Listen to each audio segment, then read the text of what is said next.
Now the Philistines gathered their forces for war and assembled at Socoh in Judah. They pitched camp at Ephes-dammim between Socoh and Azekah. Saul and the Israelites assembled and camped in the valley of Elah and drew up their battle line to meet the Philistines. The Philistines occupied one hill and the Israelites another, with the valley between them. A champion named Goliath, who was from Gath, came out of the Philistine camp. His height was 6 cubits and a span. He had a bronze helmet on his head and wore a coat of scale armor of bronze, weighing 5,000 shekels. On his legs he wore bronze greaves, and a bronze javelin was slung on his back. His spear shaft was like a weaver's rod, and its iron point weighed 600 shekels. His shield bearer went ahead of him. Goliath stood and shouted to the ranks of Israel, "Why do you come out and line up for battle? Am I not a Philistine? And are you not the servants of Saul? Choose a man and have him come down to me. If he's able to fight and kill me, we will become your subjects. But if I overcome him and kill him, you will become our subjects and serve us." Then the Philistines said, "This day I defy the armies of Israel. Give me a man and let us fight each other." On hearing the Philistines' words, Saul and all the Israelites were dismayed and terrified. Now David was the son of an Ephrathite named Jesse, who was from Bethlehem in Judah. Jesse had 8 sons, and in Saul's time he was very old. Jesse's 3 oldest sons had followed Saul to the war. The firstborn was Eliab, the second Abinadab, and the third Shammah. David was the youngest. The 3 oldest followed Saul, but David went back and forth from Saul to tend his father's sheep at Bethlehem. For 40 days the Philistine came forward every morning and evening and took his stand. Now Jesse said to his son David, "Take this ephah of roasted grain and these 10 loaves of bread for your brothers, and hurry to their camp. Take along these 10 cheeses to the commander of their unit. See how your brothers are, and bring back some assurance from them. They are with Saul and all the men of Israel in the valley of Elah, fighting against the Philistines." Early in the morning David left the flock in the care of a shepherd, loaded up and set out as Jesse had directed. He reached the camp as the army was going out to its battle positions, shouting the war cry. Israel and the Philistines were drawing up their lines facing each other. David left his things with the keeper of supplies, ran to the battle lines, and asked his brothers how they were.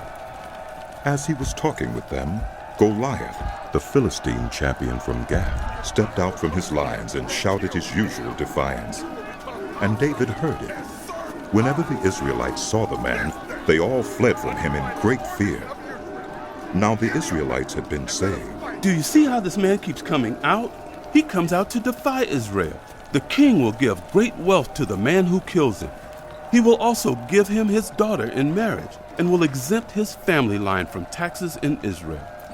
David asked those standing near him, "What will be done for the man who kills this Philistine and removes this disgrace from Israel? Who is this uncircumcised Philistine that he should defy the armies of the living God?" They repeated to him what they had been saying and told him, "This is what will be done for the man who kills him." When Eliab, David's oldest brother, heard him speaking with the men, he burned with anger at him and asked, "Why have you come down here? And with whom did you leave those few sheep in the wilderness? I know how conceited you are and how wicked your heart is. You came down only to watch the battle." "Now what have I done?" said David. "Can't I even speak?" He then turned away to someone else and brought up the same matter, and the men answered him as before. What David said was overheard and reported to Saul, and Saul sent for him. David said to Saul, "Let no one lose heart on account of this Philistine. Your servant will go and fight him." Saul replied, "You are not able to go out against this Philistine and fight him. You are little more than a boy, and he has been a warrior from his youth." But David said to Saul, "Your servant has been keeping his father's sheep. When a lion or a bear came and carried off a sheep from the flock, I went after it, struck it, and rescued the sheep from its mouth. When it turned on me, I seized it by its hair, struck it, and killed it. Your servant has killed both the lion and the bear. This uncircumcised Philistine will be like one of them, because he has defied the armies of the living God. The Lord who rescued me from the paw of the lion and the paw of the bear will rescue me from the hand of this Philistine. Saul said to David, Go, and the Lord be with you. Then Saul dressed David in his own tunic. He put a coat of armor on him and a bronze helmet on his head. David fastened on his sword over the tunic and tried walking around, because he was not used to them. I cannot go in these, He said to Saul, because I am not used to them. So he took them off. Then he took his staff in his hand, chose 5 smooth stones from the stream, put them in the pouch of his shepherd's bag, and with his sling in his hand, approached the Philistine. Meanwhile, the Philistine, with his shield-bearer in front of him, kept coming closer to David. He looked David over and saw that he was little more than a boy, glowing with health and handsome, and he despised him. He said to David, Am I a dog that you come at me with sticks? and the Philistine cursed David by his gods. Come here, He said, and I'll give your flesh to the birds and the wild animals.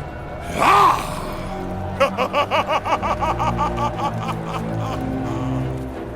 David said to the Philistine, You come against me with sword and spear and javelin, but I come against you in the name of the Lord Almighty, the God of the armies of Israel, whom you have defied. This day the Lord will deliver you into my hands, and I'll strike you down and cut off your head.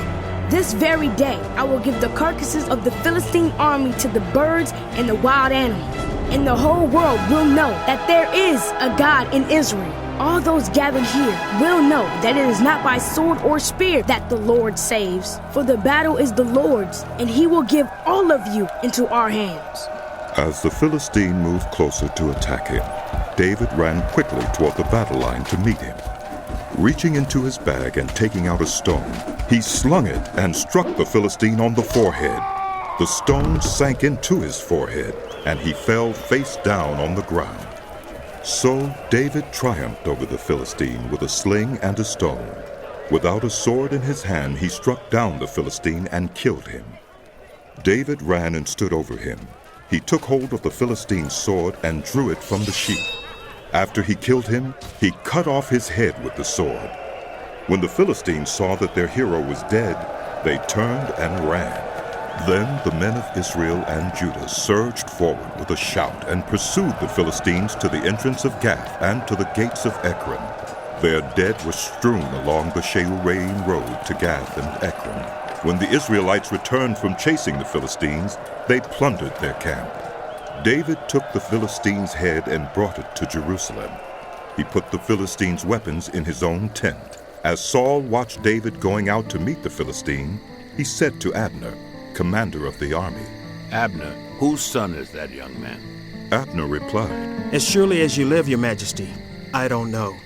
The king said, Find out whose son this young man is. As soon as David returned from killing the Philistine, Abner took him and brought him before Saul, with David still holding the Philistine's head. Whose son are you, young man? Saul asked him. David said, I am the son of your servant, Jesse of Bethlehem. After David had finished talking with Saul, Jonathan became one in spirit with David, and he loved him as himself. From that day Saul kept David with him, and did not let him return home to his family. And Jonathan made a covenant with David because he loved him as himself. Jonathan took off the robe he was wearing and gave it to David, along with his tunic and even his sword, his bow, and his belt. Whatever mission Saul sent him on, David was so successful that Saul gave him a high rank in the army. This pleased all the troops, and Saul's officers as well.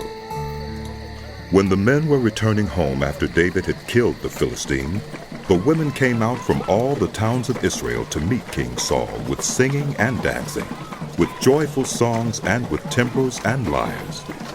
As they danced, they sang, Saul has slain his thousands, and David his tens of thousands. Saul was very angry. This refrain displeased him greatly. They have credited David with tens of thousands, he thought. but me with only thousands. What more can he get but the kingdom? And from that time on, Saul kept a close eye on David. The next day, an evil spirit from God came forcefully on Saul. He was prophesying in his house while David was playing the lyre, as he usually did. Saul had a spear in his hand, and he hurled it, saying to himself, I'll pin David to the wall. But David eluded him twice. Saul was afraid of David because the Lord was with David, but had departed from Saul. So he sent David away from him and gave him command over 1,000 men, and David led the troops in their campaigns. In everything he did, he had great success because the Lord was with him. When Saul saw how successful he was afraid of him. But all Israel and Judah loved David because he led them in their campaigns.